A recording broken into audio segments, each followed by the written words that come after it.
आदरणीय परीक्षकगण व माझे बालमित्र मैत्रिणींनो, सर्वांना माझा नमस्कार. मी आज तुम्हाला माझे स्वप्न, करिअर आणि ते मिळवण्यासाठी मी निवडलेला मार्ग या विषयावर 2 शब्द सांगू इच्छितो. ते तुम्ही शांतचित्ताने ऐकून घ्याल अशी मी आशा बाळगतो.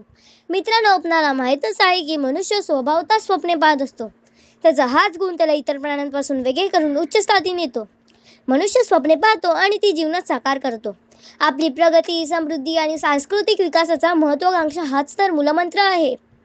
माझे स्वप्न आणि करिअरकडे बघण्याचा माझा दृष्टिकोन हाच माझा स्वभाव, माझ्याकडे उपलब्ध असणारे साधने, आर्थिक स्थिती, योग्यता यालाच अनुरूप आहे. मी एक मध्यमवर्गीय कुटुंबातील मुलगा असून मला माझ्या मर्यादांच्या शक्तीचे ज्ञान आहे. माझे स्वप्न असाधारण नाही, ते थोडेसे वेगळे आहे. या झगमगाटी जगात जो तो पैशाच्या मागे धावत शहराकडे येतो, परंतु मला मात्र जायचंय माझ्या खेड्यात, माझ्या कोकणात. मला माझं कोकण लोकांना दाखवायचंय. मला म्हणायचं आहे कोकणी रानमाणूस, आणि हेच आहे माझं स्वप्न. कोकण हे केवळ पर्यटन आणि फिरण्याचे ठिकाण नसून शाश्वत पारंपरिक जीवन पद्धती समजून घेऊन जीवनकला शिकण्याचे, अनुभवण्याचे व भविष्यात निरोगी सुसंवादी जीवन जगण्याची एक शाळा आहे. गेली अनेक वर्षे कोकणातील खेड्यापाड्यात सह्याद्री समुद्राच्या सानिध्यात माणसाची श्रीमंत जीवनशैली मी माझ्या बाबांमार्फत जवळून बघितली.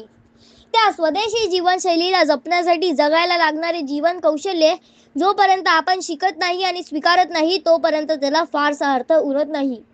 आणि हेच विचार पुढे नेण्यासाठी मला भविष्यात कोकणात जावे लागेल. तेथील ग्रामीण जीवन अनुभवावे लागेल. तेथील ग्रामीण शेतकऱ्यांकडून शिकण्यासारखे प्रचंड ज्ञान आपल्याला कोकणातील गावागावात भेटेल, आणि ते मी दरवर्षीच्या सुट्टीत वेळोवेळी शिकणार आहे.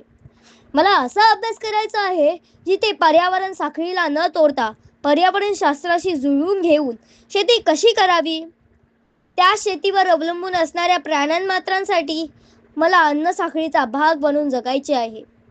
गेली अनेक वर्षे गावांमध्ये तरुण मुले शेती करत नाही, हा मोठा प्रश्न आहे.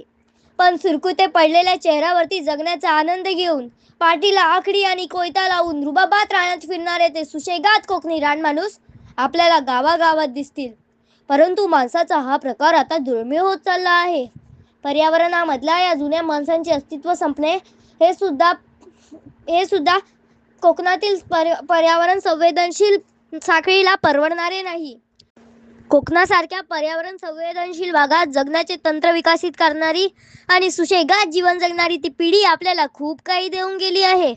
पण आपण मात्र सुखाचे गणित सोडवताना आपल्या पूर्वजांचा अभ्यासक्रम कालबाह्य ठरवला आहे. ज्यात नातवंडांना कोकण फक्त फोटोत बघायला मिळतोय.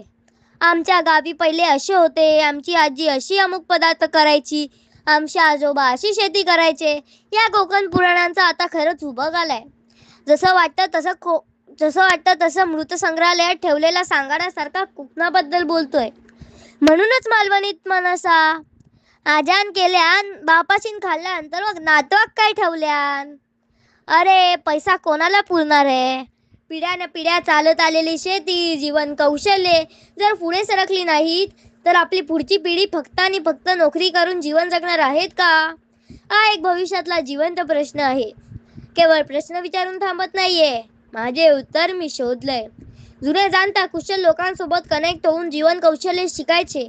शाश्वत मासेमारी आणि कांदळवन जपणारी लोक, नैसर्गिक घरं बनवणारे कारागीर, पारंपरिक शेती व स्वदेशी पारंपरिक झाडं जपणारी लोक जसे की चाकुलचे बेडेकर काका, सांगलीचे प्रसाद गावडे यांसारख्या लोकांना गुरु मानून जीवनशैली शिकता शिकता या अनमोल ज्ञानपीठाचे ज्ञान मी भविष्यात घेणार आहे व यातच माझे करिअर करून माझ्या कोकणाच्या विकासासाठी आणि भरभराटीसाठी एक जबाबदार नागरिक बनून माझी पाऊलवाट तयार करणार आहे.